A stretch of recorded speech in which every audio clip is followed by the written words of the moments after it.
Welcome to the Benefits Executive Roundtable, hosted by Dorothy Cociu, President of Advanced Benefit Consulting. Dorothy is a nationally recognized benefits and compliance consultant and group health broker.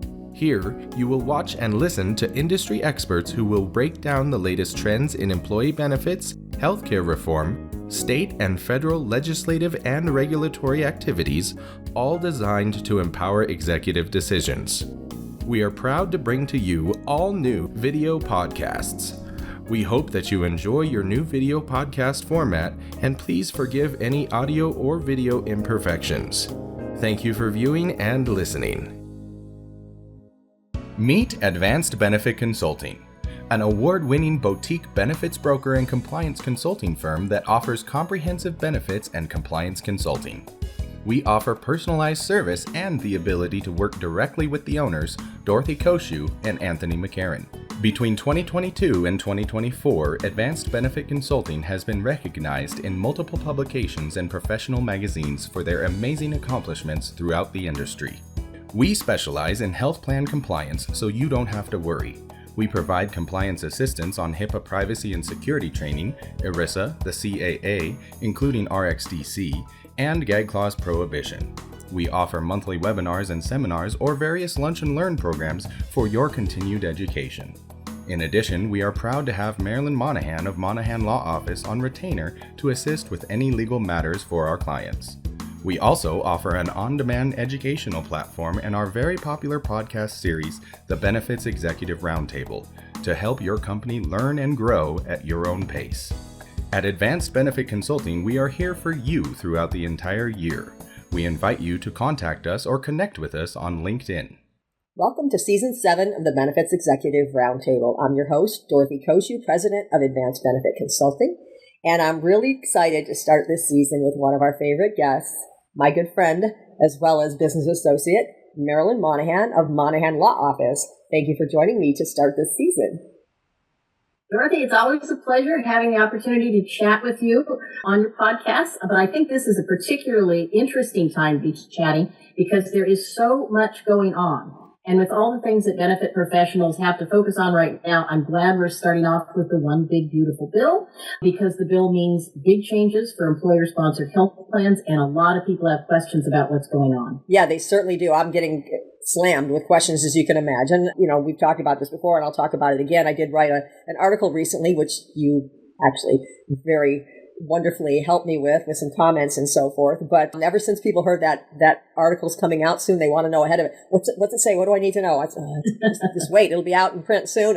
And we'll be talking about it here on the first episode of the podcast. So I'm really excited to talk about this. There's so much in it, and we'll get more into that in a second. But let me ask you something more important first. How was your summer? Well, I suppose like many others in our field, I can always say I wish I had more time for fun, but I did have some time for fun, and that was terrific because, I got to spend some time with friends and do some nice and relaxing things. I hope you had time to get out on your lake, because I know that's your happy place. It is my happy place, and I did get out on the lake quite a bit, as much as time would permit. But, me, I'd love to spend half the summer on the lake. And we're talking about my home up in Big Bear Lake, California, which is in the local mountains here in Southern California. And I'm into water sports and so forth, and boating and so forth. And I just really loved being up there and being on the water. It's just phenomenal. So thank you. But yeah, we've got so much to talk about business-wise here. I hate to get back to business, but that's kind of why people are listening. So as you mentioned, this is a really important topic, and I think it's been one of the hottest topics of the summer, and here heading into the fall, the same thing. It's the President Trump's One Big Beautiful Bill. And it's really interesting because we had all this media coverage right around the 4th of July when it was signed into law. And of course, most of us were busy, parks, beaches, whatever, doing some typical 4th of July things when this was signed. And there was just a lot going on at that time, and there was a lot of media coverage, but there wasn't a lot of meat to the media coverage. It was just sound bites, right? So because of that, and people kind of forgot about it for a little bit, but now they're heading into fourth quarter, and we're going, oh my gosh, what do we need to know to tell our clients, and what's happening with this? So there is a lot to talk about. This bill is approximately 940 pages in length, so it's definitely a big bill, as it's named. But it's so so comprehensive that it's kind of hard to grasp what's in it. And a lot of it has nothing to do with our industry, right? But we're going to focus on the things that do have something to do with our industry. And as I mentioned before, I did write this detailed article, and we're going to have that available in the show notes as well, so you can read that if you don't see it on one of the publications where it's being printed. But what I thought we'd do today is touch on some of the most important provisions of the bill and help guide our audience on what they should probably know heading into the fourth quarter and, getting ready for the plan documentation and so forth, the legal requirements and so forth that are going to be required because of the One Big Beautiful Bill. So I can't think of anybody better to talk about that than you, Marilyn. And I think it's going to be a pretty comprehensive podcast. How does that sound? I think this sounds like a great approach. And, this way we can sort of touch on the highlights as the most essential highlights. And then as things evolve over time, as employers make decisions as to which of these highlights really do impact them, then they can delve deeper. Right. And I'd like to add one proviso, and that is I don't think there's been any guidance out from the IRS or any other agencies as to how these new provisions apply. And I've heard practitioners talk about the fact that they're hoping more guidance will come out on areas such as the overtime rules and the tips rules and so forth. So we are hoping they'll issue some FAQs, maybe some regulations, some other notices, et cetera, as the IRS has a habit of doing, to help explain and implement. Right. So there could be very well some open issues here, and that's just inevitable when you have new law. Yeah, well, you and I are used to this because it happens all the time. First there's the bill, then it's signed into law, and then we wait for guidance and regulations and so forth. So, yeah, they have said that they're going to be issuing information, issuing guidance and so forth on pretty much all the provisions we're going to be talking about today. But, in the meantime, we just have to do the best we can to start preparing for it and understand that what we say today may not be necessarily 100% accurate if they come out with guidance that may tweak it a little bit, because sometimes that's what happens, right? So, exactly. Yeah. So we'll all have to kind of live with that like we always do with new regulations and so forth. And in this case, no regulations at this point, just the bill, just the signed law. So here we are, we're about to enter into the fourth quarter, and our industry goes absolutely crazy in the fourth quarter. Obviously, brokers, carriers, TPAs, everybody has all kinds of questions, and they're focusing not only on their renewals, but everything they have to do to prepare for those renewals, like plan amendments and so forth. So let's get into this. It's going to be kind of a crazy podcast, I think, going in a lot of different directions, because some of these have absolutely nothing to do with benefits, but we still want to at least mention them because they're popular and people want to know about some of these provisions. So let's start with the employee benefit applications within the One Big Beautiful Bill Act. Let's start with telehealth, because that seems to be one of the more popular items in the bill. And as I think most of you know, during the COVID era, the CARES Act, followed by later the CAA, basically put provisions within high deductible health plans that allowed them to have first dollar benefits, even though they're supposed to meet that high deductible. So the One Big Beautiful Bill basically makes this permanent. So why don't you give us some specifics about telehealth? Yeah, a lot of people have been hoping for this expansion for quite some time, and several bills over the last few years have been introduced in Congress hoping to make it happen, but they all just seem to fizzle out. But this expansion became a done deal with the One Big Beautiful Bill, and I think a lot of employers and a lot of employees will welcome this new development. So to take us back a little bit, telehealth really surged in popularity before the pandemic. Prior to the pandemic, you'll probably remember some employees didn't like it at all or were wary of it. Some employees did embrace it, but it was a bit of a hodgepodge. With the pandemic, not surprisingly, it really surged in popularity, and now people really expect it. Yeah. And they want it as a benefit, so they don't have to run off to urgent care or ER when they're feeling miserable. They can just call a doctor.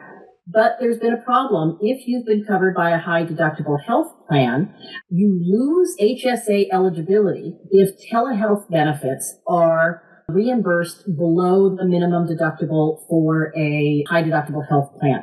So if they're for free, or if they're with only a minimal copay, or they're just reimbursed below the deductible, you lose HSA eligibility. Now that went away, as you alluded to, during the pandemic with the CARES Act and the CAA. They allowed us some grace, and they said that won't be the case. However, that expansion basically is expired this year. So now what the one big beautiful bill does is it brings it back and makes it permanent. And I think a lot of employers and a lot of employees, as I said, are going to welcome that because they want the telehealth benefits.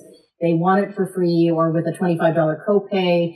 They don't want to have to worry about losing HSA eligibility because they called the doctor in the middle of the night. Right. So as a reminder, this benefit also applies to preventive health. That's been in place for a long time. You can still have preventive health benefits reimbursed below the deductible or for free and not lose HSA eligibility. So that's basically where we stand with this new change. And what kind of documentation will they need if they want to continue this in their benefit plans? If you've got a high deductible health plan that's also fully insured, check with your carrier as to their implementation process. They'll probably be updating their SPDs that will be then distributed to employees. They may be updating the SBCs as well. If you've got a self-funded plan or a fully insured plan with a cafeteria plan, you're going to want to look at your SPD and look at your cafeteria plan document and see if there's any language in there that needs to be updated. Probably, but not probably it's going to have to be updated either with an amendment or a refresh of the document. And then I think communication is key. Plan amendments, of course, have to be communicated to employees, and I think this is a good one to communicate during open enrollment season, that I think it's something that employees will welcome and will want to know that it's available to them. Absolutely, absolutely. So let's talk about another thing that's included in the One Big Beautiful Bill. Let's talk about HSA reimbursements for direct primary care. Can you fill us in on this a bit? Probably not as common as the telehealth situation, but I think another development that, like telehealth, will be welcomed by employers and employees in those situations in which it applies. So under the One Big Beautiful Bill, a participant in a high deductible health plan may receive services under a direct primary care arrangement. That's a term of art that I'll define in a minute, without losing HSA eligibility, health savings account eligibility. A direct primary care arrangement is an arrangement under which an individual is provided medical care consisting solely of primary care services from a primary care practitioner. There's also a limit on the amount of compensation. The sole compensation to the primary care physician in this case is a fixed fee, and there's a limit on the amount of that fixed fee. The aggregate fees for all direct primary care arrangements for a particular individual for a month is $150 or $300 for more than one person. It might be helpful to know that the term primary care services does not include procedures that require the use of general anesthesia, prescription drugs other than vaccines, and laboratory services not typically administered in an ambulatory primary care setting. Also interesting is that the direct primary care fees are qualified HSA expenses so long as the limits are not exceeded. And then I'll finally just say this becomes effective for months beginning on or after January 1, 2026. And this is one of those areas where they've told us they're going to issue regulations. Let's see when and if and how they come out. My guess is December 23rd. Yes, probably. We saw we'll get a slew of them. We'll get a slew of them before January 1st, last right? December was crazy, Christmas week. It always is. It always is. But that's when they're trying to get it done too so that they can enjoy their Christmases. And then they get it done and send it to us. And then we have to blow our Christmas vacation, or so to speak, because we have to deal with all of this stuff, right? Well, last December, the incentive to get regulations out had to do with the change of administration, right. In addition to what you're talking about. This year, it'll be the new plan year is starting, or the new tax year is starting. Right. So, and they want to get out for their vacations. Exactly. I know. So let's talk about another item that's included, and that's the dependent care, flexible spending accounts. That's a pretty commonly used benefit, I would say. So what's changed in the One Big Beautiful Bill, and do you think people are going to enjoy this? I personally think they will. What's this all about? I think they may. It's an expanded benefit, and that usually perks up people's ears, and they get interested in that. So this is, as you said, about dependent care flexible spending accounts, also referred to as DCAPs. And over time, there has been a $5,000 limit on contributions to DCAPs, and it has stayed at $5,000 for many years. It is not adjusted. What the One Big Beautiful Bill does is For plan years beginning on or after January 1, 2026, it allows employers to raise that contribution limit to $7,500. Now, after that, that limit remains static. This is one of the limits that doesn't adjust for inflation, unlike the health FSA limits, the HSA limits, etc. This one will remain at that amount. Now, a lot of employers that offer DCAPs find that one of the problems with them is they tend to fail non-discrimination testing. And I said a lot of employers that offer them find this. What ends up happening is a lot of employers don't offer them because they're concerned that they will fail non-discrimination testing. Right. And that's because the highly compensated employees tend to take advantage of them and lower compensated employees don't, and that skews the numbers and they don't pass. Right. So a big question has been, with this increase in the contribution limit, is that going to change that scenario? And I don't think it is. I think highly compensated people are still going to be drawn to these accounts. They didn't tie in an incentive for lower compensated people to anything additional for them to contribute. So that may remain an issue. I will also say employers do not have to max out the contribution limits. Right. You can keep it at $5,000. You can set it at $2,000. Right. It is up to you as an employer. That is your choice. Right. And again, plan documentation. I would say this would undoubtedly require, or very likely require, an amendment to the cafeteria plan if you want to increase the limit, because the cafeteria plan document probably says there's a $5,000 limit, so you'll have to adjust that. Right. And then again, communicate the change. Exactly. So thank you for bringing that up.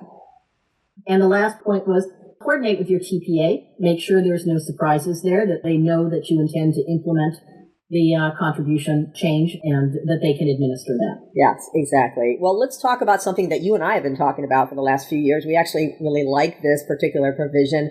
We talked about employer-provided educational assistance programs, and I know in webinars and seminars and so forth, we talk about the benefits of this and why it's such a good thing for employers, because when they're trying to attract talent, particularly young talent, you know, a lot of these young people, I was going to say young kids, but I shouldn't. They're kids to me, and they're probably kids to you. But these recent college graduates and so forth, a lot of them have a lot of educational debt, right? And this is one of the things that they can do to help them say, okay, well, they have 6 job offers here.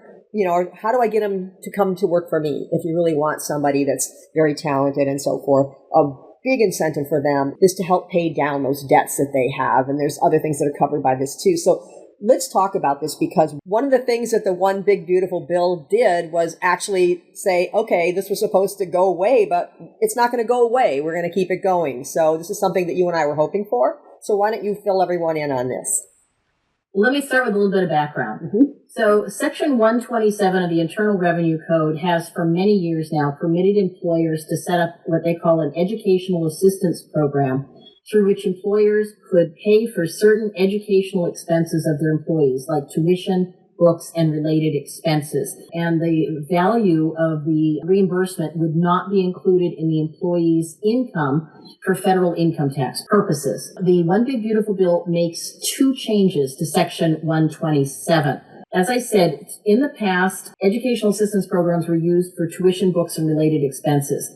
Legislation passed during the pandemic, specifically the CARES Act, amended Section 127 and said, in addition to tuition and books, you can also pay down qualified student loan debt. That's what you were referring to. That's the big change. And this was the big expansion. By the way, you could reimburse only tuition still if you want to. You don't have to set up one of these plans at all. Or if you do set it up, you could reimburse just tuition. You can reimburse just student loan debt. You could reimburse both, although the limits I'm going to talk about in a minute will apply in total. Now, this expansion, however, was due to end at the end of this tax year, at the end of 2025. So that was one of the things that is like that HSA and telehealth expansion I was talking about. This is one of those areas where a lot of people, there was a lot of chatter out there hoping that this would be extended. There were bills introduced in Congress that also fizzled away, but it's been included in the One Big Beautiful Bill. So that's the first big change. The second change is that the limit on the contribution amount. So prior to the One Big Beautiful Bill, the annual contribution limit that would be tax-free was $5,250. Going forward, this will be adjusted for inflation like health FSAs are. So they will inevitably probably creep up over time, and employers can contribute more and more tax-free. But again, this applies to all benefits offered through the 127 plan. So if someone has got current tuition expenses plus student loan debt, it's a total of $5,250. It's not, you don't get it twice. Now, 2 points that I wanted to add. First of all, don't forget that like everything else with the Internal Revenue Code, there are rules to follow, including having a written plan document. The IRS actually issued a draft plan document earlier this year. I think they're quite anxious to have employers set these up. And I also something occurred to me as you were talking a minute ago. We always talk, and I do this as well, when we're talking about student loan debt, we're talking about bringing in young people into the office and paying down their student loan debt. It's surprising how many people are facing retirement and still have some student loan debt. Maybe they went back for an MBA or something like that, and those bills are still hanging around. So you look closely at your workforce and see how it's made up. You may be surprised who might benefit from this. And I've got one last change I need to talk about since Dorothy and I are here in California. I mentioned that this tax break is on the federal end. Whether or not it also is available on the state end depends on your state's tax code. Right. Here in California, the legislature has never passed conforming legislation. Organizations like PIRA and CalSHRM have tried to encourage the legislature to do so, but they haven't done it. So that means the tax break is only on the federal side, not on the state side. It's still a great benefit, and not as great as it would be if the state legislature passed conforming legislation, but it's still a nice benefit. Yeah. I think it's still something that they should do if they really want to look at, hiring. How am I going to incentivize people to come work for me, right? That's one of the big ways, paying for their education or help pay down the education debt. I just, as I said, you and I have been, kind of preaching this for some time now. It's something that we really like. Well, next item I want to talk about is in the One Big Beautiful Bill, they have increased the amount of tax credits that employers may claim for employer-provided childcare. Why don't you just fill us in on that? Because I know there's a lot going on there. Well, briefly, the federal child tax credit has increased up to $2,200. It was $2,000 per qualifying child under the age of 17. So they've increased that amount. Now, it's also important to note that the credit is tied to income. So for certain higher income taxpayers, the credit may not be able to be taken in full. For parents who are interested in this tax credit, I would suggest you consult your tax advisor so you can start planning accordingly and see what's might be available to you. So let's briefly talk about some human resources and employment law provisions within the One Big Beautiful Bill. Neither of us are employment law specialists or HR specialists for sure, but I think we can at least point out in general some of the provisions within the One Big Beautiful Bill. What do you think? Can you tell us a little bit about some of these?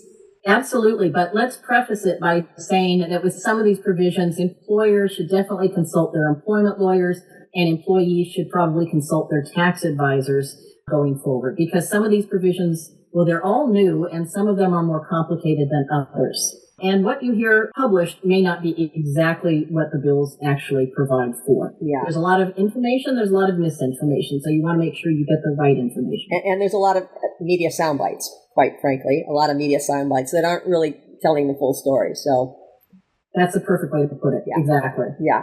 Well, let's start with the no tax on overtime. I know a couple of my nephews liked this when they heard about that. So what exactly does this mean? And again, this is something, as you mentioned, that we're expecting guidance on in the future. And I think this is one of the more talked about things from, my clients, for example. I have some restaurant owner clients, and this was a big deal for them. So they, started asking me questions right after July 4th. And I said, hang on, let me have a chance to digest it. Let me have a chance to study this, and we'll see where it goes from there. So why don't you just fill us in briefly on this provision? Well, with regard to the no tax on overtime, what it provides is, in general, effective for 2025 through 2028, individuals who received qualified overtime compensation may deduct the pay that exceeds their regular pay, such as the half of the time and a half calculation. and that's otherwise reported on your Form W-2. The maximum annual deduction is $12,500 or $25,000 for joint filers, and the deduction phases out for taxpayers with a modified adjusted gross income over $150,000 or $300,000 for joint filers. Employers and other payers are required to file information returns with the IRS and furnish statements to taxpayers showing the total amount of qualified overtime compensation paid during the years. So employers will undoubtedly have a lot of questions about that reporting requirement. And the IRS will provide transition relief for tax year 2025 for taxpayers claiming the deduction and for employers and other payers subject to the new reporting requirements. That's what the IRS has stated on their website. Right. And as we mentioned before, there is guidance forthcoming. They have actually stated on this that they are going to be providing guidance and transition relief for 2025. So we do expect some of that information to be coming out fairly quickly, I would think. Hopefully, so that people can plan accordingly. Exactly. Okay, so let's talk about no tax on tips. Well, another important provision for a lot of employees, as well as a lot of employers, especially those in the restaurant industry. But like overtime, there are limits to this particular benefit under the law. So once again, it's effective for 2025 through 2028, and it is for employees as well as self-employed individuals, and it allows them to deduct qualified tips if they are working in specific occupations identified by the IRS. So there's a few other details about qualifying for it. They do define qualified tips as voluntary cash or charged tips received from customers or through tip sharing. The maximum annual deduction is $25,000. For self-employed individuals, that deduction may not exceed the individual's net income.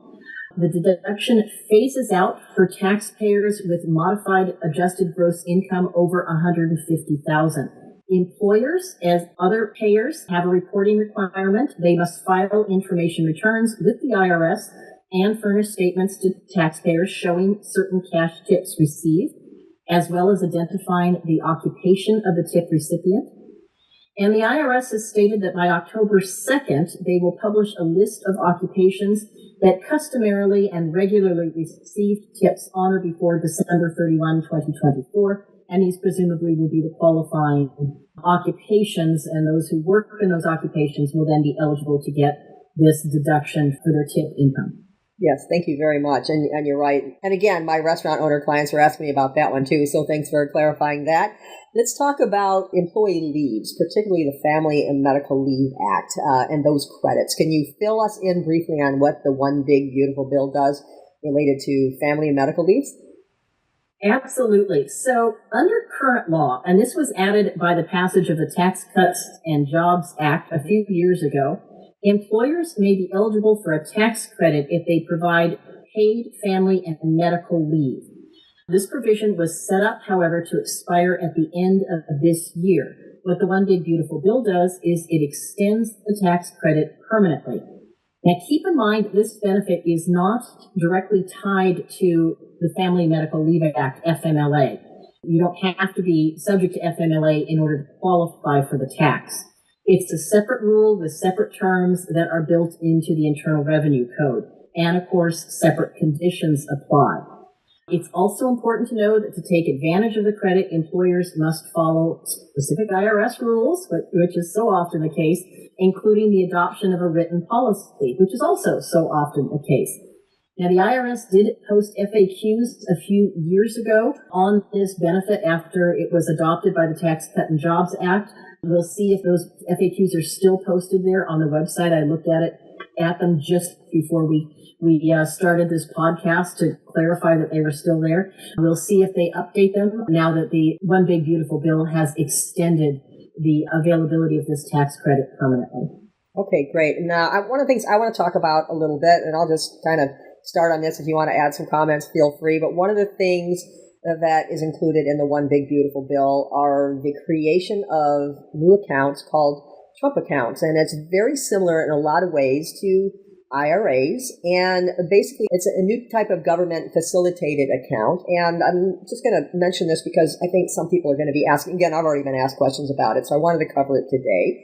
They can be set up for children under the age of 18, and a lot of people like this idea because although the annual contributions are limited to $5,000, this is indexed for inflation, and the earnings can grow tax-free, and they're going to be, again, very similar to IRAs. In addition to that, so beginning in 2026, these accounts, as I said, can be set up for children. And qualified withdrawals will mirror traditional IRA rules. So a lot of these provisions within this are similar to the IRA rules. And they can be established for citizens of the United States that were born after December 31st, 2024, but before January 1st, 2029. And for these accounts, the accounts will be credited. This is the really cool part. They're going to actually credit these with an initial government investment or contribution of $1,000 per account. So people are saying, wow, free government money. If I set this up, I can get $1,000 put into my kid's account. So that has some people kind of excited about this, and I just wanted to mention these. Now, these Trump accounts will allow for employer contributions as well, and there are tax exemptions for certain types of contributions and also penalties for improper claims. Now, there are, again, going to be some rules and guidance that are going to be put out on these, but we did want to at least mention these to you because, again, it's something that's part of the one big beautiful bill, and some people are talking about it, and I'm getting questions about it. So if I'm getting questions about it, I'm going to try to cover it today as best we can. All right, another item that's included in the one big beautiful bill basically is no tax on car loan interest. And there's a lot of information on this. And again, a lot of people are kind of confused by this because it is a little bit confusing. Now, these must be individuals, not businesses, not for commercial use. Go ahead and start with this, Marilyn, then I'll probably chime in from, time to time on some of the items because, a lot of people are asking me questions, so I've been having to research it as well. So why don't you just start the discussion on the no tax on car loan interest? Well, like the overtime deduction and the no tax on tips, this is effective for 2025 through 2028. And as you said, it's for individuals. They are not for business vehicles. And the vehicle must be purchased for personal use. And it does not apply to leased payments. Right. Maximum annual deduction is $10,000. And it fades out for taxpayers with modified adjusted gross income over $100,000 or $200,000 for joint filers. To qualify for the deduction, the interest must be paid on a loan that is originated after December 31, 2024. It must be used to purchase a vehicle, the original use of which starts with the taxpayer. That's IRS lingo for it doesn't apply to used vehicles. Right.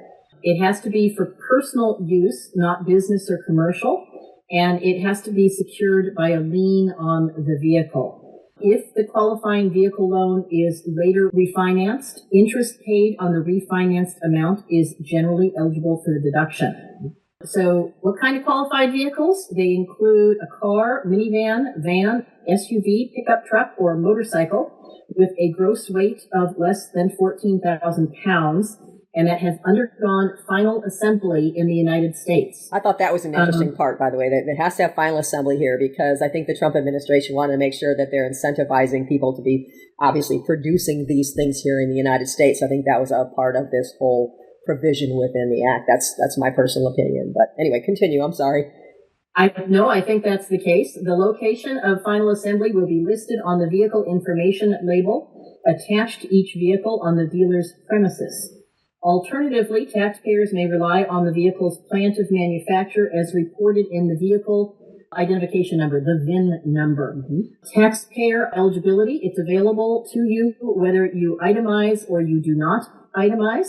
And lenders and other recipients of qualified interest must file information returns with the IRS and furnish statements to taxpayers.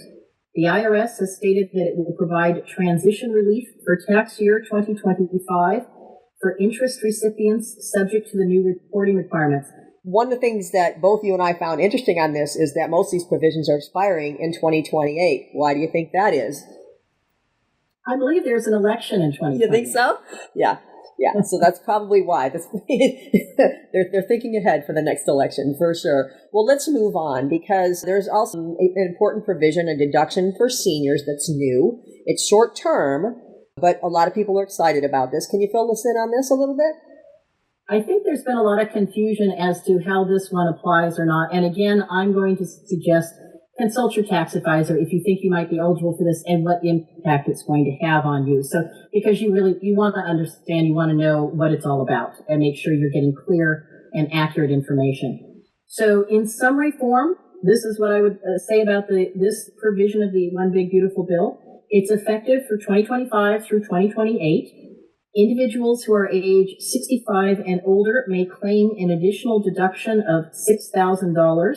That deduction is in addition to the current standard deduction for seniors under existing law. It's per eligible individual, but it phases out for taxpayers with modified adjusted gross income over $75,000, $150,000 for joint filers. To be eligible, to qualify, as I said, you must attain the age 65, and that you have to attain that age on or before the last day of the taxable year. The deduction is available for those who itemize and those who do not itemize. Again, I'm just going to close by saying consult your tax advisor if you have any questions as to your eligibility and any planning you might want or need to do accordingly. Right, exactly. So one provision that a lot of people were kind of surprised, if not shocked, about not being in the One Big Beautiful Bill were the AI provisions, because they were stripped from the original House version. There was quite extensive language about protecting AI concerns here in the United States in the House version, did not make it into the final act. But what it did do was put in new requirements for AI for technology companies and included stringent restrictions on foreign influence in the AI supply chain. And they spoke about specific countries such as China. What they really did here was say that we're not going to have federal regulation on this. We're going to allow the states to continue to have their own regulations on AI as they see fit. Are there any things within the AI sections, any of those provisions that you'd like to comment on, Marilyn? Well, I don't have anything to comment on at the federal level at this time, but I do want to remind people who are listening in that there is a lot of activity in certain states. Now, I know here in California there are a number of bills that are working their way through the legislature having to do with AI. There are new regulations that are going into effect in October about automated decision-making tools. Right. So this is a hot topic at the state level and at the federal level. A lot of concern about just what should be done, what shouldn't be done, and what it means when all the rules and regulations, as they may or may not be passed, trickle down into the workplace. Right. So it's definitely something that the HR department needs to be keeping an eye on to see where we stand, because, as I said, we've got new regulations coming out on automated decision-making tools. AI pops up in a lot of areas that you may not be thinking about, such as resume reviews and so forth. So be aware, keep your eye out on pending legislation, and be prepared to address any new changes. Yeah, and I do want to make a couple other comments on it. They did include significant compliance and I think operational challenges, because the way it was written, it's going to be difficult. This is really addressing multinational firms for the most part. They're targeting that, and global operations with foreign partners is where they're really focusing on the federal side. But some of the things that I just wanted to mention is that they are putting into this significant federal funding, grants and so forth, and tax incentives for companies that are investing in U.S.-based AI infrastructure and data centers and semiconductor manufacturing and AI research and so forth. So that's a really good thing. And the federal agencies are saying we are going to spend more money on AI here in the United States, which is a good thing. But it's going to be interesting to see what really happens with this.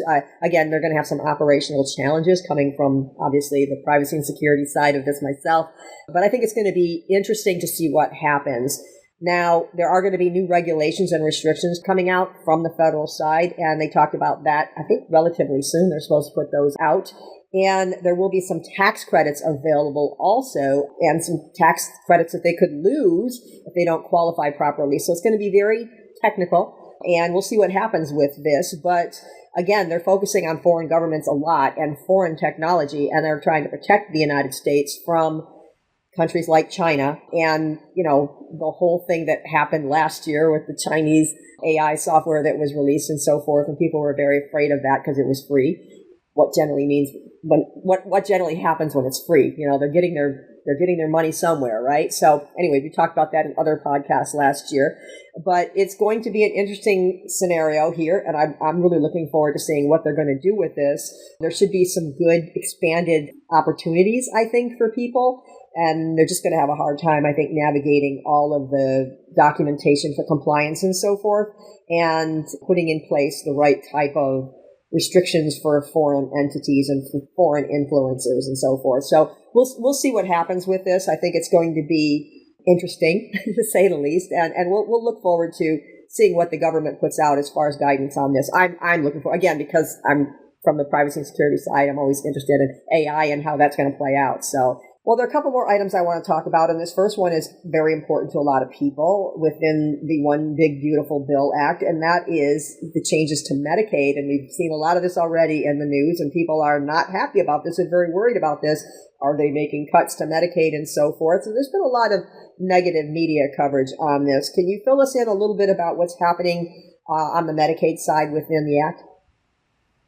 Yes, so there are a number of changes to the Medicaid program. For example, a couple of things we've heard about is adding work requirements for eligibility, requiring more frequent and more stringent eligibility verifications, both for renewals as well as for special enrollment events, requiring states to impose cost sharing of up to $35 per service on certain adults making within certain limits of the federal poverty line, limiting the ability to create new Medicaid provider taxes, making Medicaid less available to certain individuals, such as restricting the eligibility of certain individuals for Medicaid depending on immigration status, reducing retroactive Medicaid coverage. Sometimes now when you sign up for Medicaid, it can be retroactive. They're going to shorten that period of time. Also, if someone does not satisfy the Medicaid work requirement, and then they go to a marketplace, they cannot qualify for the premium tax credit. There are a lot of changes to the Medicaid program. A lot of employers are asking, will this impact me? Will this impact my employer-sponsored health plan? Yeah. And I think ultimately it will in several ways. First of all, with fewer people are eligible for Medicaid, they're going to, especially if they have chronic health conditions, they're going to turn to the employer and say, now I want to enroll in your plan. Right. If they lose coverage mid-year, they might request it mid-year, and then you've got questions as to whether or not they're eligible for a mid-year election change. And most of the time they're not. Most of the time it's only for, certain special enrollment rights, and that's usually not one of them. So they may not be eligible for mid-year election change, or they're going to ask at the beginning of the year. So this is true not only for employees, but also for their family members. Their family members might not have elected employer coverage because there was a cost involved. They went to Medicaid. Now they've lost Medicaid. Now they want to add the family members to the plan. It's an expense for the employee, but also consider the fact that the people who are most likely to sign up, it's kind of like COBRA, are going to be people who really need the coverage. Right. So it could come up both with regard to fully insured employers as well as self-funded employers and your potential exposure and expenses that might be covered. There's also the possibility that with the loss of Medicaid coverage, that could affect providers in a couple of ways. Some providers, especially in rural communities, might have to shut down. Others who aren't going to get the reimbursements they once did might look for private pay patients to make up the difference. That can raise premiums. That can raise costs under PPO networks, and that's ultimately going to raise costs on plans, or potentially could raise costs on plans. Now, these changes won't necessarily take place in year one, but they may take place over time. Right. So it's definitely trends that the employer, particularly self-funded employers, but even employers with fully insured plans, need to be aware of, need to keep their eye on, because their costs could increase going forward. Yeah, and my last question is kind of a takeoff from what you just said about Medicaid. Now let's roll that into the ACA marketplace, because there were changes included in the One Big Beautiful Bill that will affect the marketplace. You and I have talked about this, and we've stated before that these changes probably will eventually impact employer-sponsored health plans. You and I have talked about this. And I know there are some CMS regulatory changes coming and so forth. Instead of trying to, muddy the waters on here, I'm just going to stop talking and let you talk about it. So that way I'm not kind of speaking over what you are going to discuss, and then I'll just chime in throughout your discussion on this. So go ahead and talk about the changes within the ACA marketplace that we might be seeing. So you're exactly right. CMS issued some updated regulations in June, and then that made changes with regard to the marketplaces, both the federal marketplace and the state marketplaces, such as Covered California. And then along came the One Big Beautiful Bill that also included changes with regard to the marketplaces. I'm going to kind of lump them both together just to give you an overview of the kinds of things we're looking at. So among other changes have to do with the premium tax credits, which were expanded and made more available to more people during the pandemic.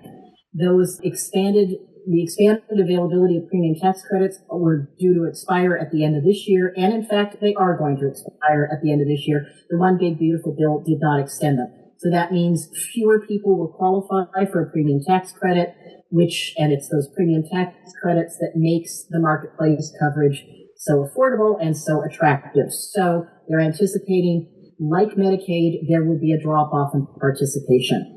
They're also making, like Medicaid, some administrative changes that will also probably cause a drop-off in participation. No more automatic re-enrollment. Right now, if you've got, say, a Covered California plan, they re-enroll you for the new year. You don't have to take any affirmative steps other than pay your premium. They're going to stop doing that. They're going to shorten the open enrollment period, so there'll be less time to enroll.